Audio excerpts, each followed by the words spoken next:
I'm Peter Whitmore. I'm 73 years old. Some of you might remember me from a few weeks back.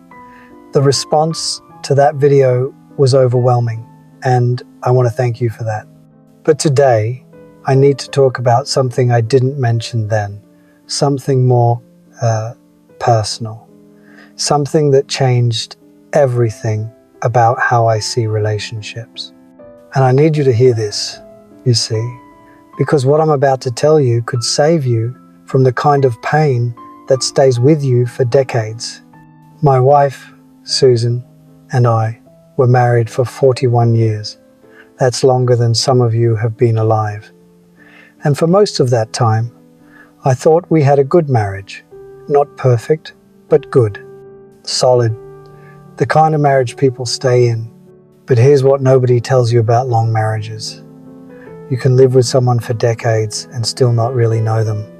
You can share a bed, a home, a life, and still be strangers in the ways that matter most. Susan died 6 years ago. Pancreatic cancer. Diagnosed in March, gone by July. 4 months from healthy to gone. And in those final weeks, lying in that hospice bed, she said something to me that I think about every single day. She said, "Peter, we wasted so much time being right instead of being close." Honestly, I didn't understand it at first. I was defensive. We had a good marriage, didn't we? We rarely fought. We were comfortable together. We'd built a life. But that's exactly the problem. We were comfortable, and comfortable isn't the same as connected. Let me tell you what I mean. For years, Susan would suggest things, small things. Let's take a pottery class together. Why don't we go dancing anymore? Remember when we used to stay up talking for hours? And I always had a reason why not. Too tired, too busy, too expensive, too impractical. I wasn't trying to hurt her. I just thought we had time. I thought those little moments didn't matter. I thought the big things, providing, being faithful, being reliable, I thought those were enough. They weren't. You see, I thought love was about grand gestures, being there during the crises, paying the bills, showing up. And yes, those things matter. But what I didn't understand is that love is built in the tiny, unremarkable moments. The conversations you have over breakfast, the walks you take for no reason, the way you listen, really listen, when your partner tells you about their day. I stopped doing those things, not all at once. It happened gradually. So gradually I didn't even notice. One missed conversation led to another. One "not tonight, I'm tired" led to 1,000. One "we can do that later" became never. And Susan, being Susan, she adapted. She stopped asking me to dance, stopped suggesting we take classes together, stopped trying to have those deep conversations. She found her own friends, her own activities, her own life. We became roommates who happened to be married. Polite, considerate, fundamentally alone. I didn't see it. Or maybe I saw it and told myself it was normal, that this is just what happens in long marriages. The passion fades, you settle into routine, you become comfortable. But comfortable is just another word for complacent. When Susan got sick, everything changed. Suddenly, we had a deadline. Suddenly, all those things I thought we'd do someday had a very clear expiration date. And in those final months, we talked more honestly than we had in 20 years. She told me things I never knew, dreams she'd given up on, hurt she'd carried silently, times she'd felt invisible in her own marriage. One night, about 3 weeks before she died, she told me about a trip she'd always wanted to take to Scotland. Her grandmother was from there, and she'd always dreamed of seeing the Highlands, walking through the villages, understanding where she came from. She'd mentioned it to me multiple times over the years, and every time I dismissed it. Too expensive, not a good time. Maybe when we retire, we never went, and now we never would. She wasn't angry when she told me this. That's what made it worse. She was just sad, resigned, like she'd accepted years ago that I wasn't going to be the partner she needed. I asked her why she never pushed harder, why she didn't insist. And you know what she said? I didn't want to make you do something you didn't want to do. I wanted you to want to do it with me. That sentence broke me, because she was right. She didn't want me to take her to Scotland out of obligation.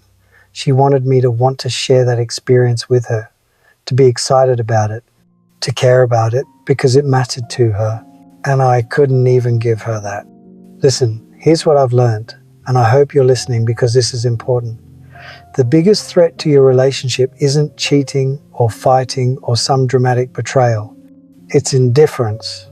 It's taking each other for granted. It's the slow erosion of intimacy that happens when you stop trying.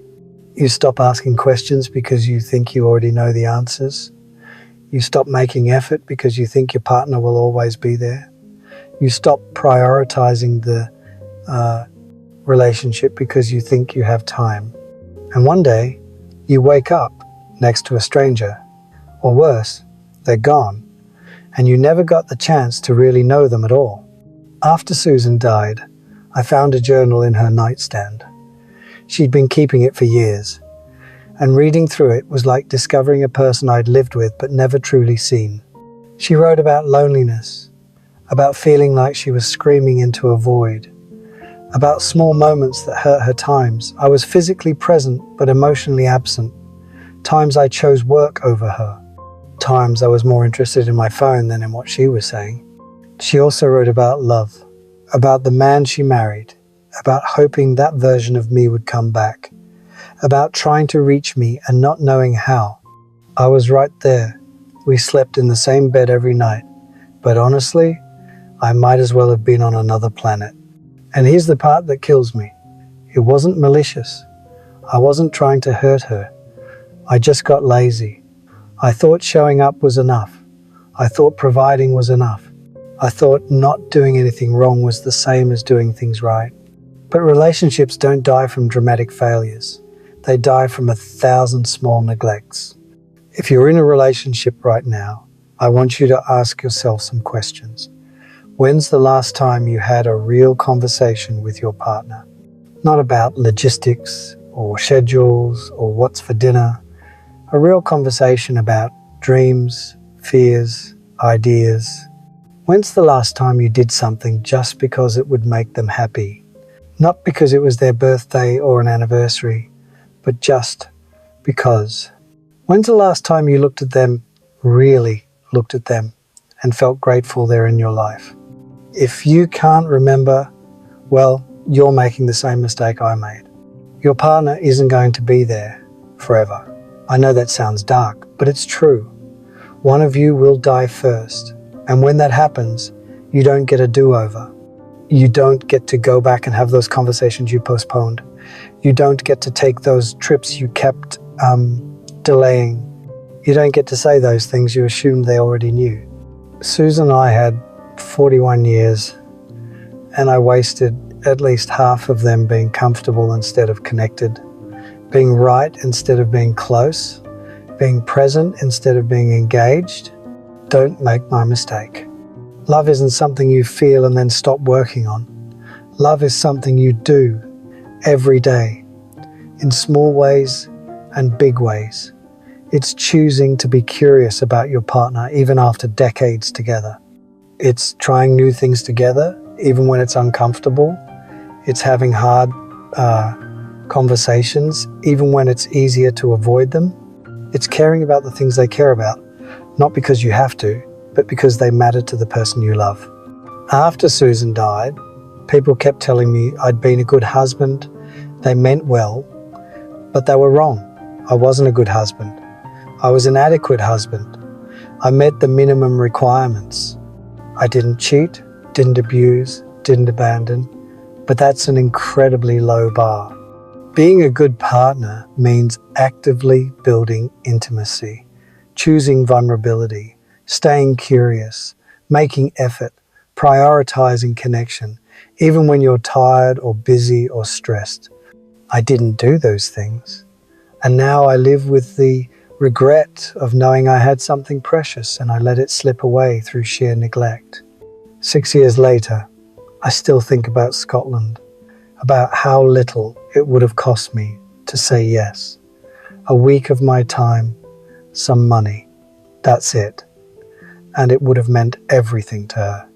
I think about the pottery classes she wanted to take, the dancing lessons, the long conversations, all the small ways she tried to stay connected, and all the times I said no, or not now, or maybe later. Later never came, it never does. If you love someone, if you share your life with someone, don't wait for the perfect time to show them they matter. Don't assume they know. Don't take them for granted. Ask them about their dreams. Listen to their stories. Do the things they suggest, even if they don't interest you particularly, because strengthening your bond should interest you. Be present. Be curious. Be intentional. Because one day you'll be where I am, sitting alone, looking through old photographs, reading journals, and realizing you had everything you needed and you didn't appreciate it until it was gone. I'm not telling you this to make you feel guilty. I'm telling you this because you still have time. Your partner, if you have one, is still there. You can still have those conversations. Take those trips. Make those memories. But you have to do it now. On my desk, I keep a photograph of Susan from our honeymoon, 1972. She's laughing, squinting in the sun, her hair blowing in the wind, so full of life and hope and dreams. And I think about the woman she became, still beautiful, still kind, but with a quiet sadness in her eyes that I put there through years of benign neglect. Susan was right. We wasted so much time being right instead of being close. Don't waste your time the way I wasted mine. Love the people in your life, actively, intentionally, while you still can. This channel features people like me sharing life advice and memories. If you found this helpful, please subscribe and turn on notifications for more. And if you got something from this, leave a comment, hit that like button. If you've got a story to tell, something you've learned that might help someone else, there's a form down in the description. Fill it out. Maybe next time we'll be sharing your story.